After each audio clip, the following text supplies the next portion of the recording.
മോഹൻലാൽ ചിത്രമായ തുടരും ഇനിയും തിയേറ്ററുകളിൽ തുടരുമെങ്കിലും ഒറ്റപ്പാലം ലക്ഷ്മി തിയേറ്ററിൻ്റെ സ്ക്രീനിൽ ഇനി ചിത്രത്തിന് തുടർച്ചയില്ല. ഏറ്റവും പഴക്കമുള്ള തിയേറ്ററുകളിൽ ഒന്നായ ലക്ഷ്മിയിൽ വ്യാഴാഴ്ച സെക്കൻഡ് ഷോയോടെ പ്രദർശനം എന്നേക്കുമായി നിലയ്ക്കും. ഏറ്റവും പഴക്കം ചെന്ന തിയേറ്ററുകളിൽ ഒന്നായ ലക്ഷ്മി തിയേറ്റർ പ്രദർശനം നിർത്തുകയാണ്.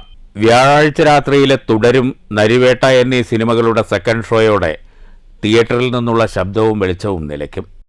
വെള്ളിയാഴ്ച പുതിയ സിനിമകൾ ഇറങ്ങുമ്പോൾ ഒറ്റപ്പാലത്തുകാരുടെ പ്രിയപ്പെട്ട ലക്ഷ്മി തിയേറ്ററിൽ കാണാനാവില്ല. ഒറ്റപ്പാലം പട്ടണത്തിലെ ഗതാഗതക്കുരുക്ക് കുറയ്ക്കാനായി വരുന്ന ബൈപ്പാസ് പദ്ധതി കടന്നുപോകുന്നത് തിയേറ്റർ നിൽക്കുന്ന സ്ഥലത്തുകൂടിയാണ്.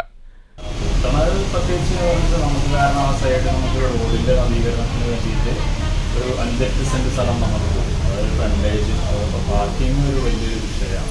അപ്പോൾ അങ്ങനത്തെ കാര്യങ്ങൾ നോക്കുന്ന സമയത്ത് നമുക്ക് പാർക്കിംഗ് ഇല്ലാണ്ട് തിയേറ്റർ കണ്ടിന്യൂ ചെയ്യുക വലിയൊരു അതൊരു കാരണമാക്കിയിട്ട് നമ്മളിപ്പോൾ തൽക്കാലം നിർത്തുകയാണ്. നമ്മുടെ കാര്യങ്ങൾ ഒഴിവാക്കുകയാണ്. നമ്മുടെ കാര്യങ്ങളൊന്നും പ്രത്യേകിച്ച് തീരുമാനിച്ചിട്ടില്ല. പദ്ധതിക്കായി 8 സെന്റ് സ്ഥലം കൈമാറേണ്ടി വന്നിട്ടുണ്ട്.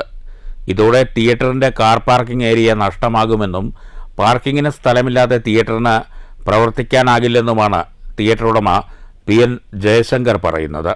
1954 ഒറ്റപ്പാലത്തെ വ്യവസായികളായ EP മാധവൻ നായരും സഹോദരൻ അച്യുതൻ നായരും ചേർന്നാണ് ലക്ഷ്മി പിക്ചർ പാലസ് സ്ഥാപിച്ചത്. ഒറ്റപ്പാലത്തെ ആദ്യ കോൺക്രീറ്റ് കെട്ടിടം പേര് സൂചിപ്പിച്ചതുപോലെ അക്കാലത്ത് ഒരു പാലസ് തന്നെയായിരുന്നു. കേരളത്തിൻ്റെ വിവിധ പ്രദേശങ്ങളിൽ നിന്നുവരെ സിനിമാപ്രേമികൾ ഒറ്റപ്പാലത്ത് എത്തുമായിരുന്നു. അക്കാലത്ത് തിയേറ്ററിനോട് ചേർന്നുള്ള ടീ സ്റ്റാളിലെ ദോശയുടെയും ചാപ്സിൻ്റെയും രുചി ഇപ്പോഴും ഒറ്റപ്പാലത്തെ പഴയ തലമുറയുടെ നാവിൻ തുമ്പിലുണ്ട്. പുതുമുഖ നടനായി സത്യൻ അഭിനയിച്ച ആത്മസഖിയാണ് ലക്ഷ്മി തിയേറ്ററിലെ ആദ്യ സിനിമ. ടൂറിംഗ് ടാക്കീസുകളുടെ കാലം 20-ാം നൂറ്റാണ്ടിൻ്റെ തുടക്കം മുതൽ തന്നെ ഒറ്റപ്പാലത്ത് സിനിമാ പ്രദർശനങ്ങൾ നടക്കുമായിരുന്നു. 1950 ഇമ്പീരിയൽ മുഹമ്മദാണ് ആദ്യ സ്ഥിരം ടാക്കീസ് ആരംഭിച്ചത്. റെയിൽവേ സ്റ്റേഷൻ പരിസരത്ത് ഇമ്പീരിയൽ ടാക്കീസ് അടുത്ത കാലം വരെ പ്രവർത്തിച്ചിരുന്നു. അതും കുറച്ചു വർഷങ്ങൾക്ക് മുമ്പ് പൂട്ടി. 90കളുടെ മധ്യത്തോടെ എല്ലാ വീടുകളിലും ടെലിവിഷൻ എത്തി. ഇതോടെ തിയേറ്ററുകളിലേക്കുള്ള ആളുകളുടെ ഒഴുക്ക് കുറഞ്ഞു. സിനിമാ വ്യവസായം പ്രതിസന്ധിയിലുമായി.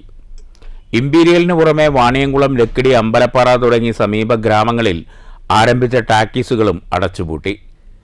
ലക്ഷ്മി കൂടി അടയ്ക്കുന്നതോടെ ടൗണിൽ ഇനി ഇമ്പീരിയൽ കുടുംബത്തിലെ പിന്മുറക്കാർ നടത്തുന്ന ജാസ് തിയേറ്റർ മാത്രമാണുള്ളത്. ഇടക്കാലത്ത് തിയേറ്റർ ആധുനികവൽക്കരിക്കുകയും 2 സ്ക്രീനുകളിലായി ഒരേ സമയം 2 സിനിമ പ്രദർശിപ്പിക്കാവുന്ന സംവിധാനം ഒരുക്കിയെങ്കിലും കാലത്തിൻ്റെ കുത്തൊഴുക്കിൽ ലക്ഷ്മിക്ക് പിടിച്ചു നിൽക്കാൻ കഴിയുന്നില്ല. പുതുതായി നിർമ്മിക്കുന്ന ബൈപ്പാസിന് സ്ഥലം വിട്ടു നൽകേണ്ടി വന്നു എന്നതാണ് പൂട്ടാനുണ്ടായ അടിയന്തര കാരണം.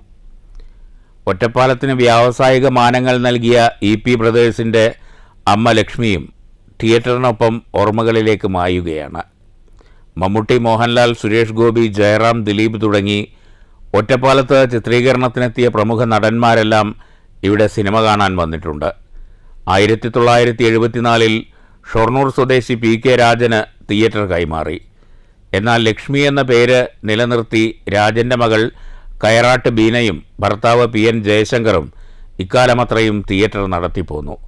7 പതിറ്റാണ്ടുകാലം സിനിമയുടെ ലോകത്തുണ്ടായിരുന്ന തിയേറ്റർ ഭൂരിഭാഗം കാലവും B ക്ലാസ് തിയേറ്ററായിരുന്നു. എന്നാൽ UK-യിൽ നിന്നും ഹോളണ്ടിൽ നിന്നും എത്തിച്ച യന്ത്ര സംവിധാനങ്ങളോടെയാണ് അന്ന് തിയേറ്റർ പ്രവർത്തിച്ചിരുന്നത്. 2018 ചാരുബെഞ്ചും കസേരയുമെല്ലാം മാറ്റി ലക്ഷ്മി തിയേറ്റർ മൾട്ടിപ്ലക്സായി. ബാൽക്കണി ഉൾപ്പെടെ 250 സീറ്റുള്ള ഒരു സ്ക്രീനും 150 സീറ്റുള്ള മറ്റൊരു സ്ക്രീനും ക്യൂബ് പ്രൊജക്ടറും ശീതീകരിച്ച സംവിധാനങ്ങളുമായാണ് തിയേറ്റർ നവീകരിച്ചിരുന്നത്. ഒറ്റപ്പാലം പട്ടണത്തിൻ്റെ മുഖമുദ്രകളിൽ ഒന്നായ തിയേറ്ററും അതിനു മുന്നിലെ ലക്ഷ്മി ദേവിയുടെ പ്രതിമയുമെല്ലാം ഒടുവിൽ ഓർമ്മകളിലേക്ക് പിൻവാങ്ങുകയാണ്. ഒറ്റപ്പാലത്തുകാർക്ക് ഇനി സിനിമ കാണാൻ ലക്കിടിയിലെയോ ഷൊർണൂരിലെയോ തിയേറ്ററുകളെ ആശ്രയിക്കണം. News bureau, Ottapalam.